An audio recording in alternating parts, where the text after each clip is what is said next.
সুপ্রভাতে শুভেচ্ছা। আজকে হচ্ছে বুধবার। আমরা দেখো আজকে রোজকার মতো সপ্তাহে দুবার করে আমরা তো জানো যে পান্তা ভাত খাই।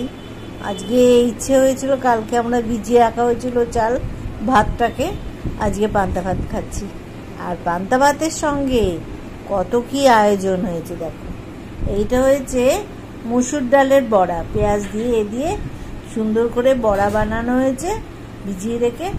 এইটা হচ্ছে মসুর ডালের বড়া, একটা হচ্ছে বেগুনি, আর এটা হচ্ছে আলু সেদ্ধ, আর সঙ্গে আমার ওই গুড়াম আছেই, লঙ্কা আর দুখানা লঙ্কা, একটা পেঁয়াজ। এই হচ্ছে আজকের আমার মজাদার আয়োজন। দেখেছো কি দারুণ। আমাদের জানো পান্তা ভাত খুবই পছন্দ করি, তোমরা কে কেমন খাও জানি না। আমার তো সপ্তাহে দুটো করে পান্তা ভাত না হলে ঠিক এই গরমকালটা জমে না। আর আমি তো নুন খাই না, কাঁচা নুন খাই না, আমি তো এমনিই খাই কাঁচা নুন ছাড়াই, যার জন্য আমার একটু এটার সাথে বেশি লাগে। আজকে এই সব দিয়ে রান্না হয়েছে, দেখি কেমন খেতে লাগে। এই দেখো কতখানা লঙ্কা বেশি করে চটকেছি। এইবার এই ঝাল দিয়ে আমরা পান্তা ভাতটা খাবো। দেখি তো কেমন হয়েছে ডালের বড়াটা। লঙ্কা চটকে খাচ্ছে বলো? কি মজা। বড়াটাও ভালো হয়েছে।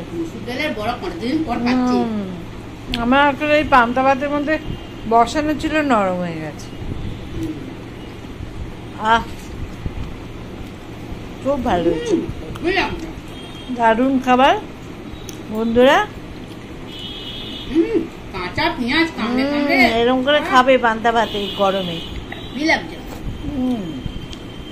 দারুণ। লঙ্কা করে দুখানা ঝাল, খুব ঝাল আছে, ভালো খেতে।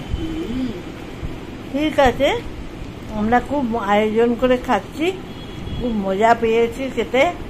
তাহলে খাচ্ছি আমরা, টাটা। আবার বিকেলে নতুন ব্লগের সঙ্গে দেখা হবে। হ্যাঁ আছে তো, পান্তা ভাত এখন খুব চালু হয়ে গেছে, এখন হোটেলেও চালু করে দিয়েছে। পান্তা ভাত খাওয়াটা খুব এখন ভালো, আর খেতেও খুব ভালো লাগে। মানে আগে যে সেইটাই, আগে এই পান্তা ভাতের গুণাগুণ অনেকে জানতো না, এখন অনেকে জেনেছে, যার জন্য হোটেলেও পাওয়া যাচ্ছে, বাইরেও খাচ্ছে, বাড়িতেও খাচ্ছে। অনেক ভালো ভালো যারা খাওয়া দাওয়া করে তারাও কিন্তু পান্তা ভাতটা খুব প্রেফার করছে।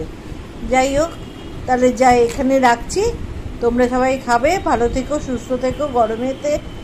আর দুদিন বাদে হয়তো বৃষ্টি এসে যাবে, ঠিক আছে? ওই আশায় দিন যাপন করো, ঠিক আছে? টাটা।